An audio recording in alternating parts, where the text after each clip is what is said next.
How do we make and keep schools safe? Well, it seems to be a constant question, especially in light of what has happened at our country's schools over the last couple of decades.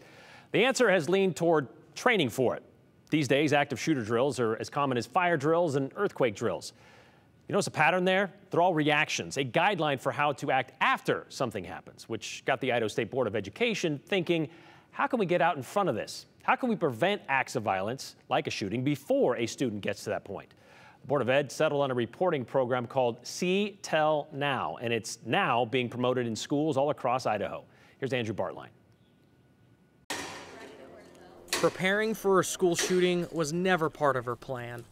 When I was in school, we didn't have this, we had earthquake drills. But provided a passion for her work. Well, I'm originally from Colorado. This is reality for Gail Galegas. There was the Columbine shooting, and that just hit close to heart. She's the student safety coordinator at the Cascia School District.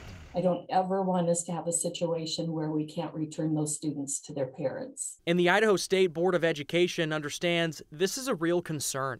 We don't want to end up in a situation where everybody knew what was going on, but nothing was done about it because they didn't communicate that to anyone. So Mike Munger's team created a report form called See, Tell, Now. It's a 24/7 tip line for students, teachers, and staff to report odd behavior or concerns. A lot of times what we see are that kids know what's going on and don't have the tools to be able to communicate it to the people who need to know. Since its creation 3 years ago, See, Tell, Now is promoted in 230 Idaho schools, reaching 110,000 Idaho students. That's roughly 1/3 of the state's K-12 population. It is being utilized. Utilized by the Cascia School District. The other day we had a 2.5-hour meeting on a student, so it takes a long time to sift through some of these things. Low-level reports such as bullying go straight to administration, where a threat assessment team at the district decides how to move forward. But some tips are far more serious. We see suicidal ideations a lot. And of course, you know, that's an epidemic in Idaho. Sometimes tips are threats against others or against an entire school. So yeah, that happens. Cascia had a troubled student years ago. Gail said he made significant threats against others. It could have ended up in a violent situation at the school. The tip line brought this concern to the school's attention, where the student received mental health services and transferred to a new school. He was upset about that, and I said, I'm going to be there when you graduate. And graduation night, he sent me a text message and said, where are you?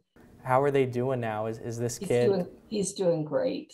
I mean, it brings tears to my eyes to think about him because he is truly a success story. That's really the whole goal, is if we have the ability to spend time, effort, and energy, we want to do it in prevention. We want to do it in detection, identifying students that are struggling, getting them the support they need, and helping them move through that process. But so much better to report it and it be nothing than us look back in hindsight and say, yeah, he was acting kind of strange. I guess I should have said something.